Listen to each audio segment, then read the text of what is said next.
Dear aspirants, ఈ వీడియోలో కేంద్ర ప్రభుత్వం గురించి 20 బిట్స్ ప్రాక్టీస్ చేద్దాం. ప్రీవియస్ వీడియోలో 60 క్వశ్చన్స్ ఉన్నాయి. ఆ వీడియో చూసిన తర్వాత ఈ వీడియో చూసే ప్రయత్నం చేయండి. ఫస్ట్ క్వశ్చన్, క్రింది వారిలో ఎవరు రాష్ట్రపతి విశ్వాసం ఉన్నంత వరకు అధికారంలో ఉంటారు?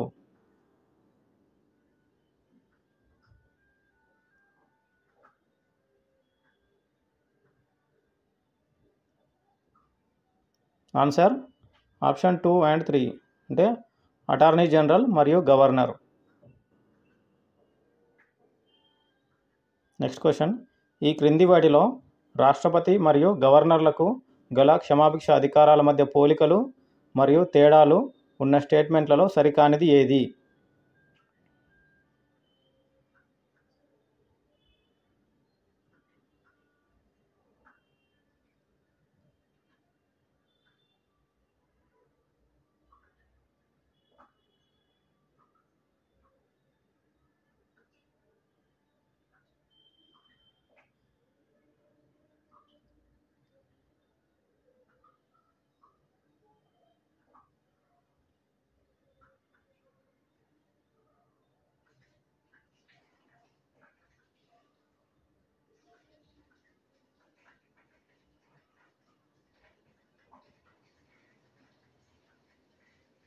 Answer option 4.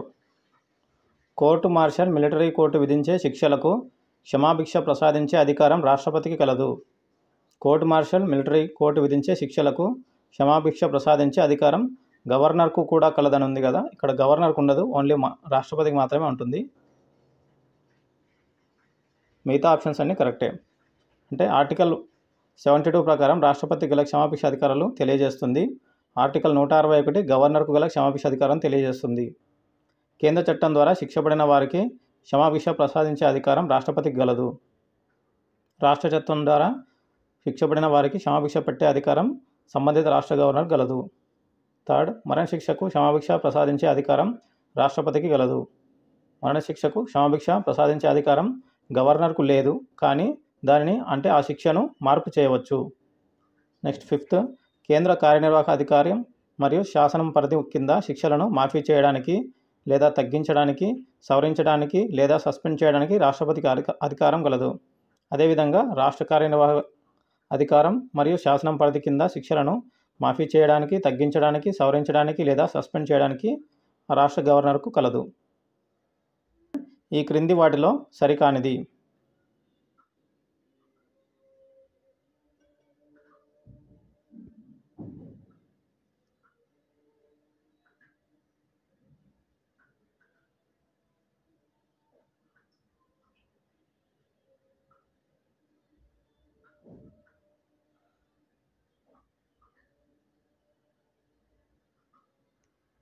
Answer option 4.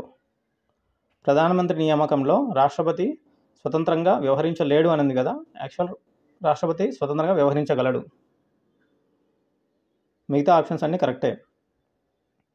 First option, కేంద్ర కేబినెట్ యొక్క సలహా మేరకే రాష్ట్రపతి క్షమాభిక్షాధికారాన్ని వినియోగించుకోవాలి. సెకండ్ ఆప్షన్, మన దేశ అభివృద్ధిలో ఇతర దేశాల సహాయం ఆర్జించడం కోసం విదేశాలతో సన్నిహిత సంబంధాలు నెలకొల్పడానికి విదేశాలలో నియమించబడే దౌత్యవేత్తలు అనగా డిప్లొమాట్లను మరియు రాయబారులు అనగా హైకమిషనర్లను రాష్ట్రపతి నియమిస్తారు. అదేవిధంగా విదేశాలతో శాంతి ఒప్పందాలు రాష్ట్రపతి పేరు మీదనే జరుగుతాయి. ఫిఫ్త్, ఏదైనా ఒక మంత్రి యొక్క నిర్ణయాన్ని మంత్రిమండలి చేత ఆమోదించమని రాష్ట్రపతి కోరవచ్చు. రాష్ట్రపతి భారత జాతికి ప్రాతినిధ్యం వహిస్తాడు, జాతిని పరిపాలించడు. ఆయన జాతికి ప్రతీక. పరిపాలనలో ఆయన స్థానం ఉత్సవ విగ్రహం వంటిది. జాతి నిర్ణయాలను తెలియజేసే ఒక రబ్బరు ముద్ర వంటిదని రాజ్యాంగ పరిషత్ చర్చల్లో ఎవరు పేర్కొన్నారు?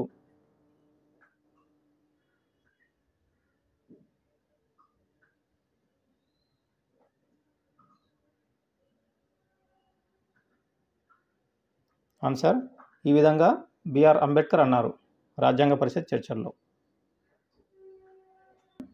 క్రింది రాష్ట్రపతుల పదవీ కాలం సంవత్సరాల క్రమానుగతంగా అమర్చండి.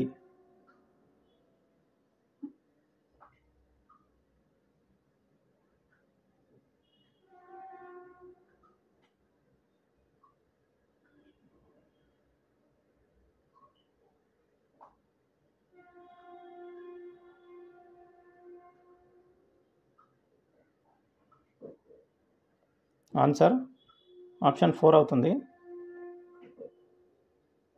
ఫస్ట్ ఇక్కడ బి, ఫస్ట్ రాష్ట్రపతి బాబు రాజేంద్ర ప్రసాద్, తర్వాత సర్వేపల్లి రాధాకృష్ణన్, తర్వాత జాకీర్ హుస్సేన్, తర్వాత వివి గిరి, ఆ తర్వాత ఫక్రుద్దీన్ అలీ అహ్మద్. ఈ ఆన్సర్కి ఎక్స్ప్లెనేషన్: మొదటి రాష్ట్రపతి బాబు రాజేంద్ర ప్రసాద్, ఈయన బీహార్ రాష్ట్రం నుంచి. భారతదేశం మొట్టమొదటి రాష్ట్రపతిగా 1952 మే 13 నుంచి 1957 మే 12 వరకు, మరియు రెండవసారి 1957 మే 13 నుంచి 1962 మే 13 వరకు రాష్ట్రపతిగా పనిచేశారు. ఎక్కువసార్లు అనగా 2 సార్లు రాష్ట్రపతిగా ఉన్నారు. నెక్స్ట్ రాష్ట్రపతి సర్వేపల్లి రాధాకృష్ణన్, ఈయన తమిళనాడు నుంచి. ఈయన పదవీ కాలం 1962 మే 13 నుంచి 1967 మే 13 వరకు. థర్డ్ రాష్ట్రపతి జాకీర్ హుస్సేన్, ఈయన ఉత్తరప్రదేశ్ రాష్ట్రం నుంచి. ఈయన పదవీ కాలం 1967 మే నుంచి 1969 మే 3 వరకు. ఫోర్త్ రాష్ట్రపతి వరాహగిరి వెంకటగిరి, ఈయన పదవీ కాలం 1969 ఆగస్టు 24 నుంచి 1974 ఆగస్టు 24 వరకు. ఫిఫ్త్ రాష్ట్రపతి ఫక్రుద్దీన్ అలీ అహ్మద్, ఈయన అస్సాం స్టేట్ నుంచి. ఈయన పదవీ కాలం 1974 ఆగస్టు 24 నుంచి 1977 ఫిబ్రవరి 11 వరకు. నెక్స్ట్ క్వశ్చన్: క్రింద ఉన్న స్టేట్మెంట్లలో రాష్ట్రపతి యొక్క కార్యనిర్వాహక అధికారాలలో తప్పుగా ఉన్నది ఏది?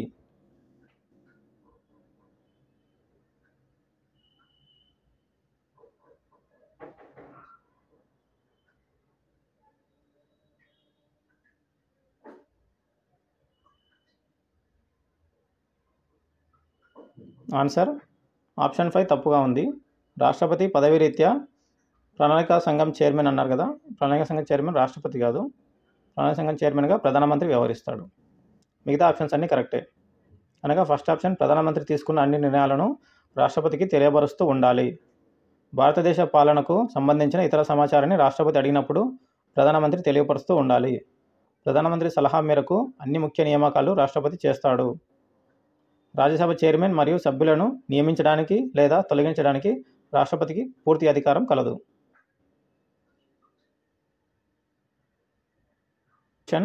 ఈ క్రింది స్టేట్మెంట్లను పరిశీలించండి.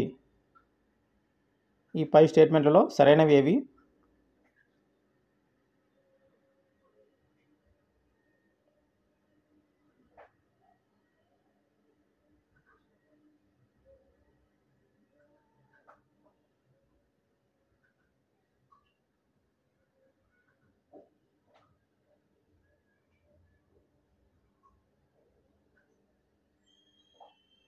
ఆన్సర్ ఇక్కడ పై అన్నీ సరైనవే. అనగా రాష్ట్రపతి ప్రసంగాన్ని క్యాబినెట్ తయారు చేస్తుంది. తాత్కాలిక రాష్ట్రపతిగా పనిచేసిన సుప్రీంకోర్టు ప్రధాన న్యాయమూర్తి మహమ్మద్ హిదాయతుల్లా, ఏకగ్రీవంగా ఎన్నికైన తొలి రాష్ట్రపతి నీలం సంజీవ రెడ్డి. ఈయన నీలం సంజీవ రెడ్డి ఆంధ్రప్రదేశ్ రాష్ట్రం.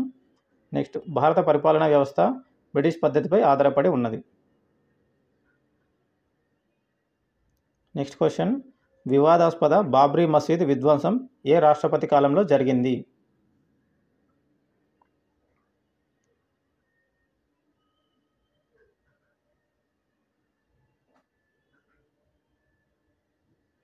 ఆన్సర్ శంకర్ దయాళ్ శర్మ కాలంలో జరిగింది.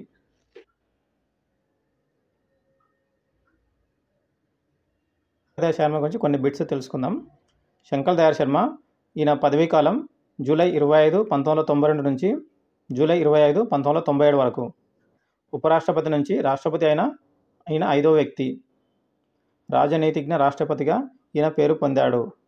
వివాదాస్పద దళిత క్రైస్తవ రిజర్వేషన్ల బిల్లును వీటో చేశాడు. ఓకే, ఇక్కడ వీటో పడ్డది, వీటో చేశాడు.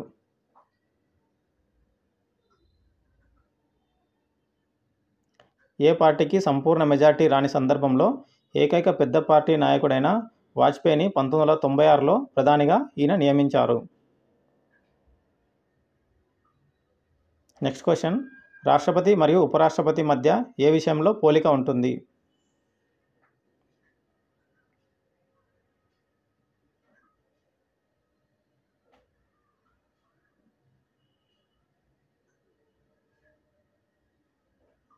ఆన్సర్ ఎన్నిక పద్ధతిలో మాత్రమే పోలిక ఉంటుంది. అంటే నైష్పత్తిక ప్రాతినిధ్య ఏక ఓటు బదిలీ పద్ధతి. ఎన్నిక నియోజకవర్గంలో కూడా పోలిక ఉండదు. ఎందుకంటే ఈయన ఓన్లీ రాష్ట్రపతి కేవలం ఎన్నికైన సభ్యుల నుంచే ఎన్నిక పద్ధతిలో నియోజకవర్గం పాల్గొంటుంది. కానీ ఉపరాష్ట్రపతి దగ్గర మాత్రం నామినేటెడ్ సభ్యుడు కూడా ఆయన ఎన్నికల్లో పాల్గొంటారు. సో ఓన్లీ ఎన్నిక పద్ధతి మాత్రమే వీళ్ళిద్దరి మధ్య పోలిక. క్రింది వాటిలో రాష్ట్రపతి సర్వేపల్లి రాధాకృష్ణన్ గురించి సరికానిది ఏది?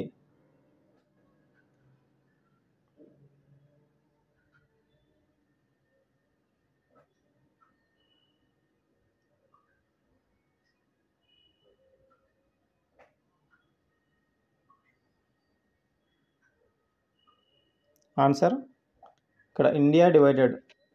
ఆప్షన్ 4లో ఇండియా డివైడెడ్ అనే గ్రంథాన్ని రాధాకృష్ణన్ రాయలేదు. ఈ గ్రంథాన్ని అంటే ఈ బుక్ని బాబు రాజేంద్ర ప్రసాద్ రాశారు. ఇదొక్కటి సరికాదు, మిగతా అన్నీ సరైనవి. సర్వేపల్లి రాధాకృష్ణన్ దక్షిణ భారతదేశం నుంచి ఎన్నికైన మొదటి రాష్ట్రపతి. ఉపరాష్ట్రపతిగా ఉండి రాష్ట్రపతిగా ఎన్నికైన మొదటి వ్యక్తి. తాత్విక రాష్ట్రపతిగా ప్రసిద్ధి పొందిన వ్యక్తి. జర్మన్ దేశ అత్యున్నత అవార్డు అయిన జర్మన్ మెరిట్ అవార్డును ఈయన పొందారు. ఈ ఆన్సర్కి సర్వేపల్లి రాధాకృష్ణన్ గురించి ఇంకా కొన్ని బిట్స్ చూద్దాం. సర్వేపల్లి రాధాకృష్ణన్ ఈయన ఉపాధ్యాయ పదవి స్థాయి నుంచి రాష్ట్రపతి పదవి చేపట్టిన వ్యక్తి. ఆక్స్ఫర్డ్ యూనివర్సిటీలో స్ప్లడెడ్ ప్రొఫెసర్గా పనిచేసిన వ్యక్తి. 1954లో భారతరత్న అవార్డును పొందారు. టెంపుల్టన్ అవార్డును పొందిన మొదటి భారతీయుడు ఈయననే. వాటికన్ సిటీ యొక్క అత్యున్నత అవార్డు అయిన గోల్డెన్ స్పోర్ అవార్డును ఈయన పొందారు. సర్వేపల్లి రాధాకృష్ణన్ రాసిన గ్రంథాలు and ideal view of life, Hindu view of life, Brahmashastra, eastern religion, western thought. మంత్రిగా మరియు రాష్ట్రపతి వంటి 3 పదవులు నిర్వహించిన ఒకే ఒక రాష్ట్రపతి ఎవరు?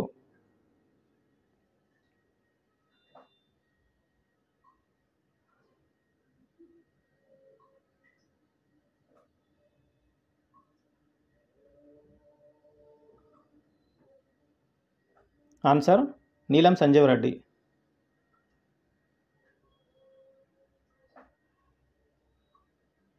సంజీవ్ రెడ్డి రాష్ట్రపతి గురించి కొన్ని బిట్స్ తెలుసుకుందాం. నీలం సంజీవ్ రెడ్డి ఈయన సొంత రాష్ట్రం ఆంధ్రప్రదేశ్. పదవీ కాలం 1977 జూలై 25 నుంచి 1982 జూలై 25 వరకు. ఇక్కడ డేట్స్ ఏం అవసరం లేదు, ఓన్లీ మంత్స్ గుర్తుపెట్టుకుంటే సరిపోతుంది. నెక్స్ట్, ఏకగ్రీవంగా ఎన్నికైన మొదటి మరియు ఏకైక రాష్ట్రపతి. చిన్న వయసులో అనగా 62 సంవత్సరాల వయసులో రాష్ట్రపతి అయిన వ్యక్తి. మొదటి పర్యాయం రాష్ట్రపతి ఎన్నికల్లో ఓడిపోయిన అభ్యర్థి. 1979లో చరణ్ సింగ్ ప్రభుత్వం పతనం తర్వాత జగ్జీవన్ రామ్కు అవకాశం ఇవ్వకుండా లోక్సభను రద్దు చేశారనే విమర్శ ఈయనపై ఉన్నది. 1980లో జనతా రాష్ట్ర ప్రభుత్వాలను రద్దు చేసేటప్పుడు ఎలాంటి రాజ్యాంగ పద్ధతులు పాటించలేదని విమర్శ కూడా ఈయనపై ఉన్నది. రాష్ట్రపతి తన విధులు నిర్వహించడానికి మరియు సలహాలు ఇవ్వడానికి ప్రధానమంత్రి అధ్యక్షుడిగా గల మంత్రిమండలి ఏర్పాటు చేయబడి ఉంటుంది అని తెలిపే ఆర్టికల్ ఏది?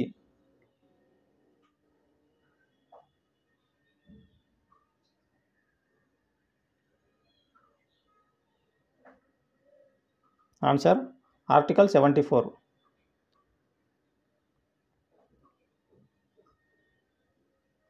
ఈ ఆన్సర్కి ఎక్స్ప్లెనేషన్. ఆర్టికల్ 74 రాష్ట్రపతికి సహాయ సహకారాలు అందించడానికి మంత్రిమండలి ఉంటుంది. ఆర్టికల్ 74(1) దేశ పరిపాలన నిర్వహణలో రాష్ట్రపతికి సలహాలు సహాయాన్ని ఇచ్చుటకు ప్రధానమంత్రి అధ్యక్షన కేంద్ర మంత్రిమండలి ఉంటుంది. దీని సలహాలను అనుసరించి రాష్ట్రపతి తన విధులను నిర్వర్తించాలి. ఉదాహరణకు 1976 సంవత్సరంలో ఇందిరాగాంధీ ప్రభుత్వంలో చేసిన 42వ రాజ్యాంగ సవరణ ద్వారా ప్రధానమంత్రి మరియు మంత్రిమండలి పంపిన సలహాను రాష్ట్రపతి తప్పనిసరిగా పాటించాలి అని భారత రాజ్యాంగంలో చేర్చబడింది. తర్వాత 1978 సంవత్సరంలో జనతా ప్రభుత్వం, అంటే అప్పుడు పిఎం మొరార్జీ దేశాయ్, ఇక్కడ రాయలేదు మర్చిపోయాను, 1978 సంవత్సరంలో మొరార్జీ దేశాయ్ ప్రభుత్వంలో 1978లో 44వ రాజ్యాంగ సవరణ ద్వారా ప్రధానమంత్రి మరియు మంత్రిమండలి రాష్ట్రపతికి ఇచ్చిన సలహాను ఆమోదించక తిరిగి రాష్ట్రపతి మంత్రిమండలికి పునఃపరిశీలనకు పంపవచ్చు. ఒకవేళ మంత్రిమండలి ఆ తీర్మానాన్ని రెండవసారి పంపితే రాష్ట్రపతి తప్పనిసరిగా ఆమోదించాలి. నెక్స్ట్ ఆర్టికల్ 74(2) రాష్ట్రపతికి ప్రధానమంత్రి మరియు మంత్రిమండలి ఇచ్చే సలహా అధికార పరిధిని ఏ న్యాయస్థానంలో ప్రశ్నించరాదు. నోట్: మంత్రిమండలి సలహాలు సమాచార హక్కు చట్టం పరిధిలోకి రావు.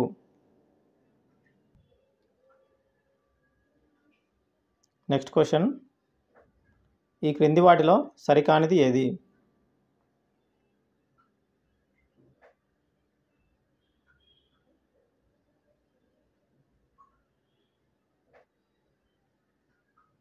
ఆన్సర్: ప్రజల రాష్ట్రపతి బాబు రాజేంద్ర ప్రసాద్ కాదు, ప్రజల రాష్ట్రపతి APJ Abdul Kalam.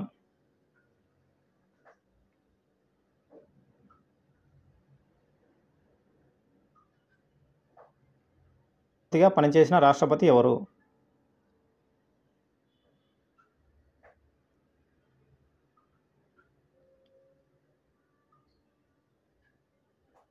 Answer: option 3 Zakir Hussain.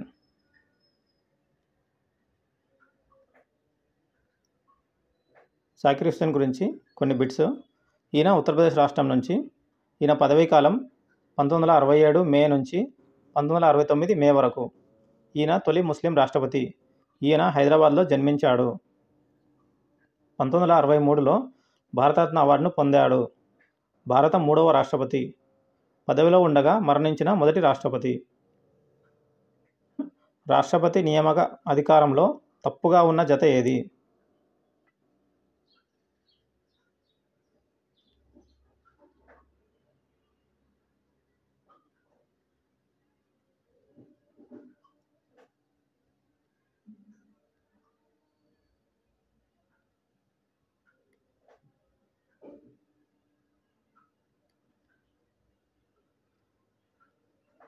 Answer: ఇక్కడ ఆప్షన్ 3 ఆర్టికల్ 263 కేంద్ర జనవనరుల సంఘం అని ఉంది కదా, ఇది యాక్చువల్ 263 ప్రకారం కేంద్ర రాష్ట్ర కౌన్సిల్ ఏర్పాటు చేస్తారు. ఇంటర్ స్టేట్ కౌన్సిల్ 263 ప్రకారం. ఆర్టికల్ 262 ప్రకారం కేంద్ర జనవనరుల సంఘం. అంటే ఇక్కడ యాక్చువల్ 262 ఉండాలి. ఆర్టికల్ 262 ప్రకారం. నెక్స్ట్ క్వశ్చన్: పంజాబ్లోని అమృత్సర్లో ఏ రాష్ట్రపతి కాలంలో ఆపరేషన్ బ్లూ స్టార్ జరిగింది?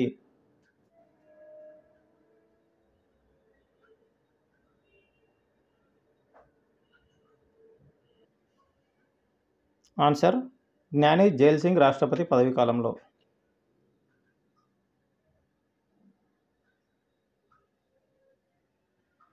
జ్ఞాని జైల్ సింగ్ రాష్ట్రపతి గురించి కొన్ని బిట్స్ చూద్దాం.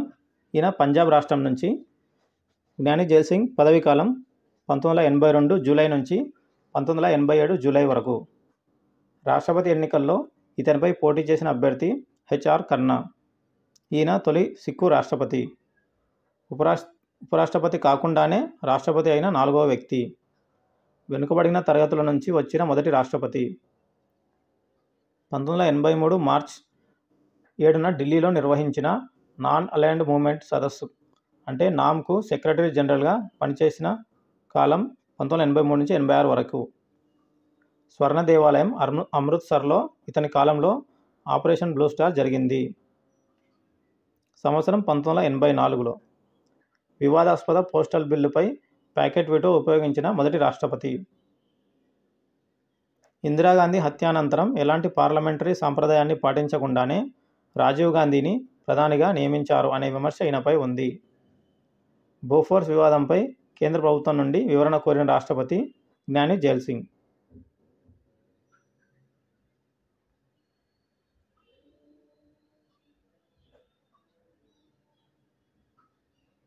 నెక్స్ట్ క్వశ్చన్: ఈ క్రింది వాటిలో రాష్ట్రపతికి గల అధికారాలు ఏవి?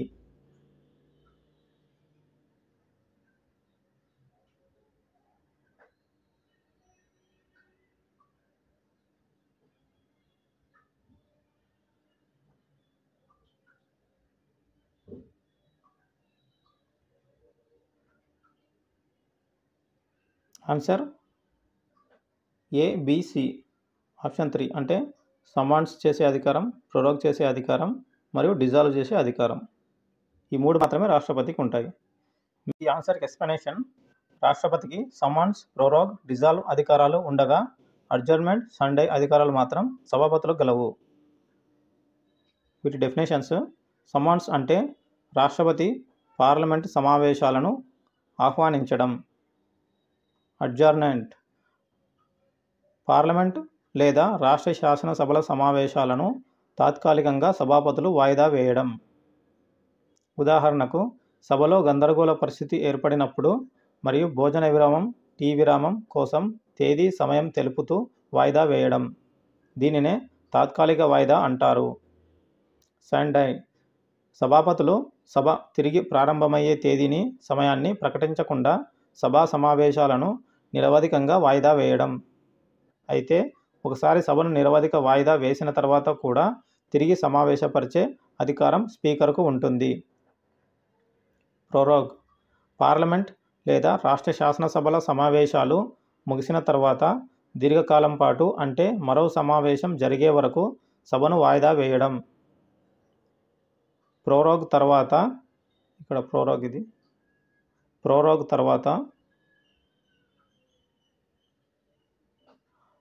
తర్వాత తిరిగి సమావేశపరిచే అధికారం రాష్ట్రపతి లేదా గవర్నర్కు ఉంటుంది. డిజల్యూషన్ లోక్సభను అర్ధాంతరంగా రద్దు చేయడం. ఈ అధికారం రాష్ట్రపతికి మాత్రమే ఉంటుంది. నెక్స్ట్ క్వశ్చన్: అత్యధిక ప్రధానమంత్రులచే ప్రమాణ స్వీకారం చేయించిన రాష్ట్రపతి ఎవరు?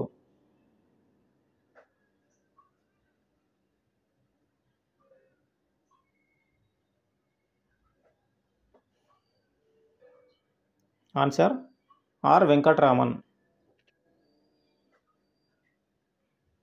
ఎక్స్ప్లెనేషన్: ఆర్ వెంకట్రామన్ ఈయన సొంత రాష్ట్రం తమిళనాడు. పదవీకాలం 1987 జూలై నుంచి 1992 జూలై వరకు. ఇతనిపై పోటీ చేసిన అభ్యర్థి కృష్ణ అయ్యర్. ఉపరాష్ట్రపతి నుండి రాష్ట్రపతి అయిన 4వ వ్యక్తి. అత్యధిక ప్రధానమంత్రులచే ప్రమాణ స్వీకారం చేయించారు. 1989లో లోక్సభ ఎన్నికల్లో ఏ పార్టీకి సంపూర్ణ మెజారిటీ రాని సందర్భంగా అతిపెద్ద పార్టీ నాయకుడిని ప్రధానిగా ఆహ్వానించే సాంప్రదాయం నెలకొల్పారు. రాష్ట్రపతి కాకముందు ఆర్థిక శాఖ మంత్రిగా 1980 నుంచి 82 వరకు పనిచేశారు. 1989లో మొదటిసారిగా ఇతని కాలంలో హంగ్ పార్లమెంట్ ఏర్పడింది. మన దేశంలో ఫ్రంట్ ప్రభుత్వాల ప్రమాణ స్వీకారానికి ఈయన శ్రీకారం చుట్టారు. పార్లమెంట్ సభల జీతభత్యాల పెంపు బిల్లును పునఃపరిశీలనకు పంపారు. 1991లో రాజీవ్ గాంధీ మరణానంతరం జాతీయ ప్రభుత్వ ఏర్పాటును ప్రతిపాదించారు. మై ప్రెసిడెన్షియల్ ఇయర్స్ అనే గ్రంథాన్ని రచించారు.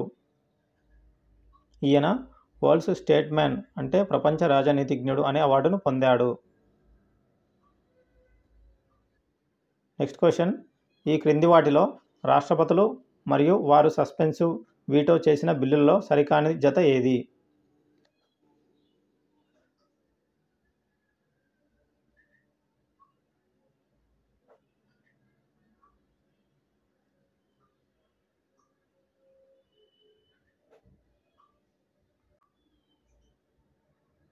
ఆన్సర్ ఆప్షన్ 5 జ్ఞాని జైల్ సింగ్.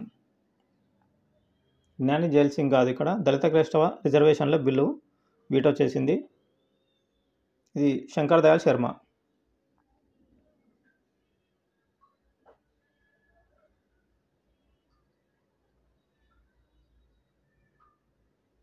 శంకర్ దయాళ్ శర్మ దళిత క్రైస్తవుల రిజర్వేషన్ బిల్లును వీటో చేశారు.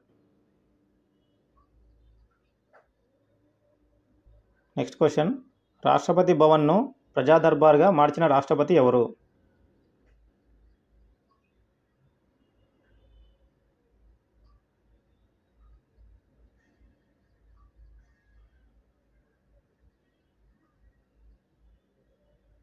Answer Abdul Kalam, APJ Abdul Kalam.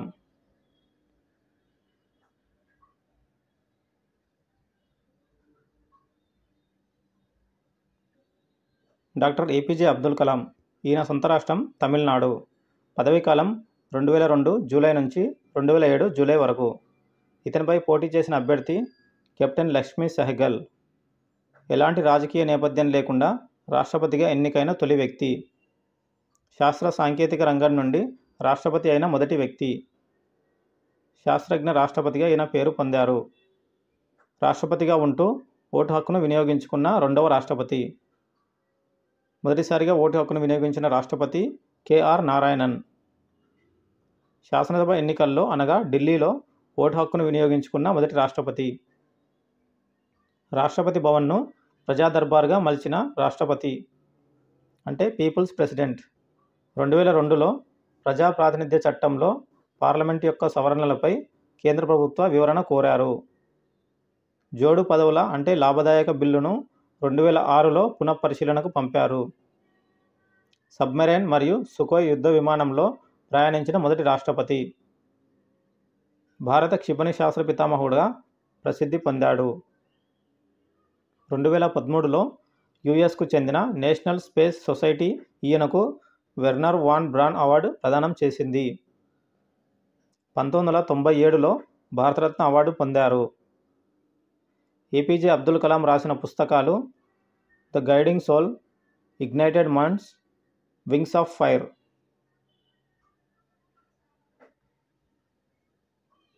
Next 20 practice bits next వీడియోలో చేద్దాం. Thanks for watching.